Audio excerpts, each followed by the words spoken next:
नमस्कार दोस्तों। इस समय पाकिस्तान में माइनॉरिटी को लेकर काफ़ी प्रोपेगेंडा चलाया जा रहा है। एक प्रोपेगेंडा बहुत दिनों से चल रहा है, पर इस समय काफ़ी ज़ोरों तोरों से चल रहा है, जिसमें यहाँ के प्रधानमंत्री इमरान खान तक शामिल हैं। यूएन में आपने उनकी स्पीच सुनी होगी, जिसमें उन्होंने आरएसएस तक का नाम ले लिया। और वहाँ की मीडिया, वहाँ के न्यूज़ चैनल और मंत्री, सबके पास सिर्फ एक ही बात है कि हिंदुस्तान में माइनॉरिटी को खतरा है, मुसलमानों को खतरा है, मुसलमानों को अधिकार नहीं है, मुसलमानों को ये है वो है। इसमें कुछ अपने यहाँ के भारत देश के भी जो बुद्धिजीवी माने जाते हैं, यूट्यूब में न्यूज़ चैनल हैं, उनके कई बुद्धिजीवी न्यूज़ चैनल खोल के पत्रकारिता कर रहे हैं। उनको पत्रकार नहीं कहा जा सकता, क्योंकि वो पूरी तरह से प्रोपेगेंडा करते हैं। एक तरफा प्रोपेगेंडा चल रहा है मोदी सरकार के खिलाफ। बस वो पानी पी पी के गाली देते हैं और हिंदू मुसलमान प्रोपेगेंडा चलता है टोटली। तो उनकी पोल खोलेंगे आज और असली औकात पाकिस्तान को दिखाएंगे कि किस मुंह से तुम इस तरह बोलते हो। आज बने रहिए हमारे साथ में।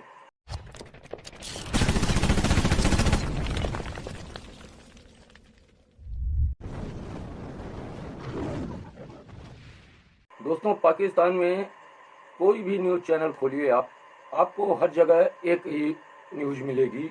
लगभग दिन में एक दो न्यूज़ इस तरह की रहेगी जिसमें भारत के मुसलमानों का और कश्मीर के मुसलमानों का जिक्र रहेगा, जिसमें बताया जाएगा कि हिंदुस्तान में मुसलमानों को सेकंड सिटीजन जैसा अधिकार है, उनके साथ अच्छा व्यवहार नहीं किया जा रहा। तो उनको सिर्फ छोटा सा उदाहरण देंगे, उनको आईना दिखाने के लिए सिर्फ कुछ चीज़ें गिनती में गिनाऊंगा। और ख़ास तौर से पाकिस्तान कितनी बेशर्मी से इस चीज़ को बोल सकता है, उसे शर्म आनी चाहिए इस चीज़ को बोलने से पहले।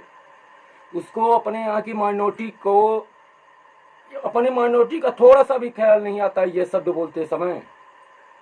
यह शब्द जब बोलता है तो उसको थोड़ा भी ख्याल नहीं आता कि हम अपने माइनॉरिटी को किस तरह से ट्रीट कर रहे हैं। उनको तो ज़ॉम्बीज़ की तरह उनका खून चूसे जा रहे हैं।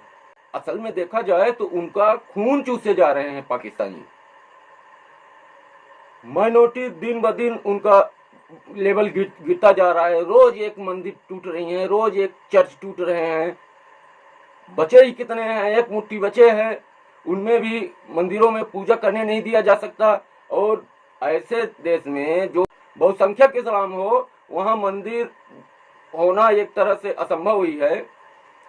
कहीं पे दुनिया को दिखाने के लिए एक आध मंदिर बचाए हों, वो बात दूसरी है। वास्तविकता में इस्लामिक कंट्रीज में या बहुसंख्यक क्षेत्र में मंदिर होना ही असंभव है। वो बुत परस्त हैं, उनको बुत की पूजा देखते ही उनका खून खौल जाता है। वो अपने अल्लाह को सबसे सर्वोपरि मानते हैं, वो दूसरे देवी देवता को कुछ नहीं मानते।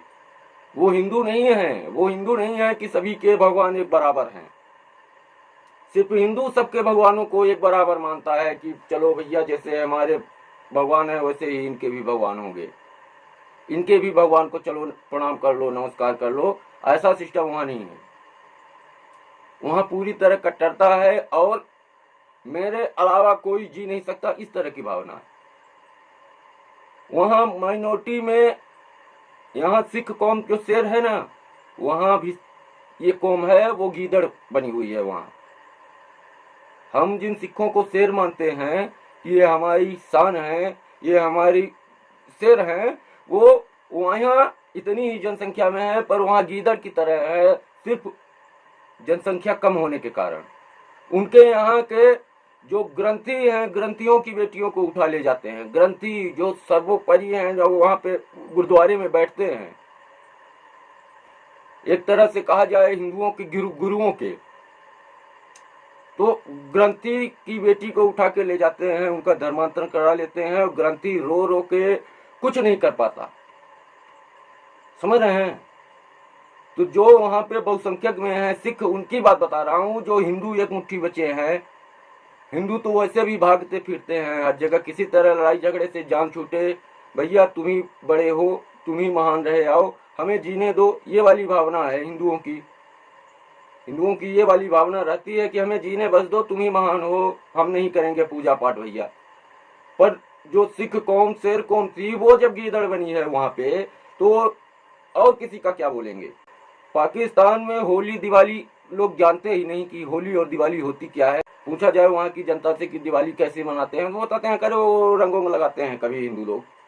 अब ये समझ लीजिए कि इस तरह से पाकिस्तान में हिंदू कल्चर डूब चुका है, हिंदुओं का जो प्रमुख कल्चर है वो डूब चुका है। तो और चीज क्या होगी, और किस मुंह से पाकिस्तानी हिंदुस्तान के मुसलमानों के बारे में बोल सकते हैं।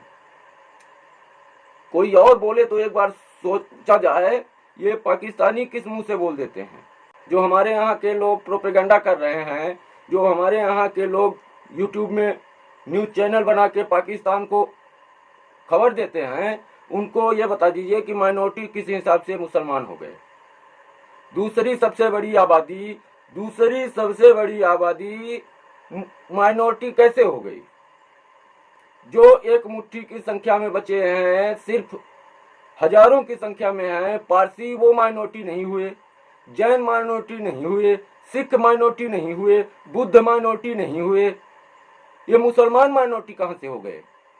न किसी सिख को यहाँ दिक्कत है, न किसी बौद्ध को यहाँ दिक्कत है, न किसी क्रिश्चियन को दिक्कत है, न यहाँ जैन को दिक्कत है, न पारसी को दिक्कत है।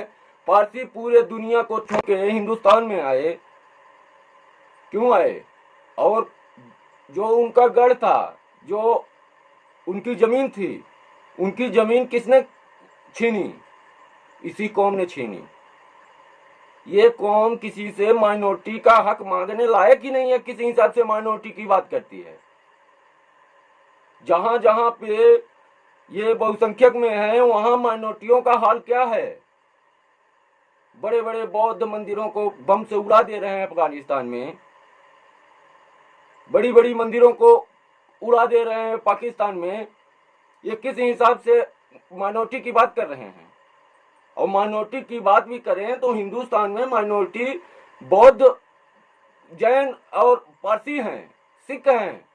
ये मुसलमान कहां से वो हो गए।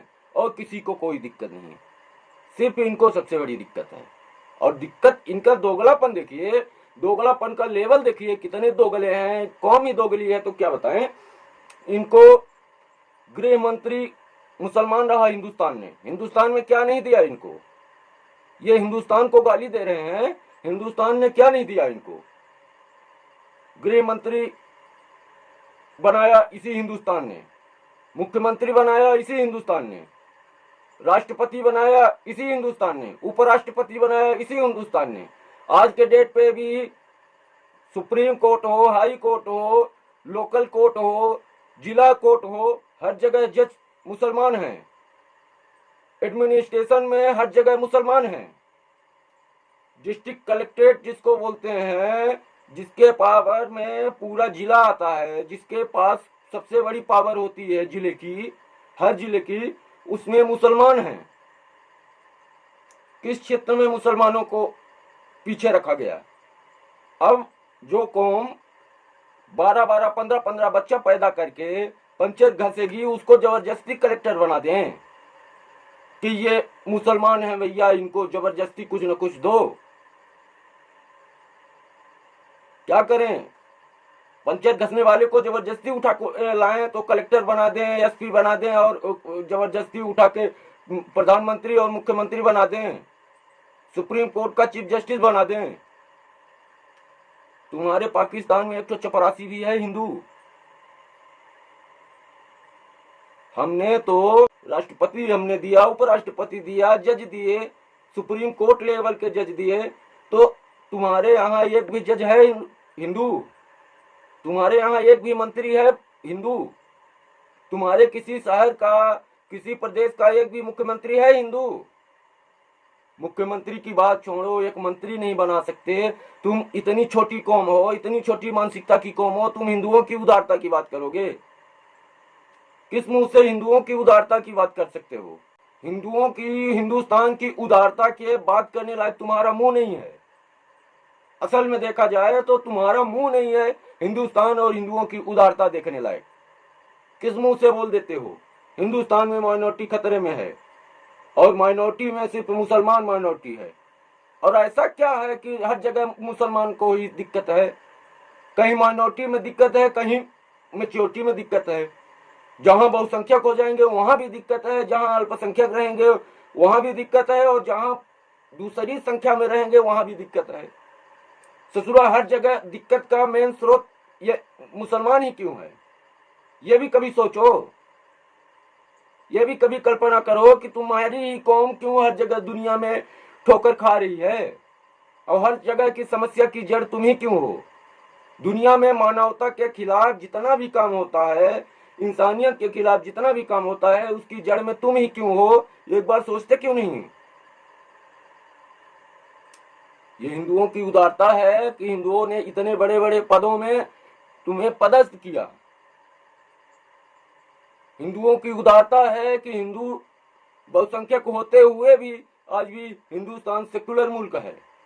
नहीं तो उदाहरण देने के लिए भी एक भी सेक्युलर मुल्क नहीं है। उदाहरण देने के लिए जो इस्लामिक कंट्री हैं उनसे में पहले और धर्म के लोग रहे होंगे, वो कहाँ चले गए?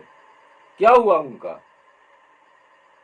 और जो अभी नए नए इस्लामिक कंट्री बन रही हैं उनमें देख लो क्या हाल हो रहा है। मतलब किस बेशर्मी से बोल देते हो, थोड़ा शर्म किया करो। इनकी महानता और उदारता को तुम नकार दे रहे हो, और नकारोगे क्यों नहीं? नकारोगे क्यों नहीं? मोहम्मद गजनी की औलाद हो, मोहम्मद गजनी का खून है, और हमारे अंदर पृथ्वीराज चौहान का खून है। इतने का फर्क है, समझ लो। 17 बार हमने माफ किया उदारता के साथ। उदारता दिखाई थी, वही उदारता आज भी दिखा रहे हैं। हम अपने सिद्धांतों में आज भी अडिग हैं, आज भी उदार हैं। पर तुम्हारा इतिहास पढ़ने के बाद अब लगता है कि उदारता तुम लोग बेवकूफ़ी बना दे रहे हो। हम लोगों को बता रहे हो कि तुम उदार हो, बेवकूफ़ हो, और उदारता हमारी न खत्म करो, यही तुम्हारे भले के लिए है। बस जय हिंद। और हर हिंदुस्तानी को और हर हिंदुस्तान के मुसलमान को भी हिंदुस्तान में पैदा लेने के लिए गर्व होना चाहिए। अगर वो भी हिंदुस्तानी है तो बेशरम का औलाद है, दोगले की औलाद हो वो बात दूसरी है। अगर दोगले की औलाद नहीं हो, बोलो जय हिंद, जय श्री राम।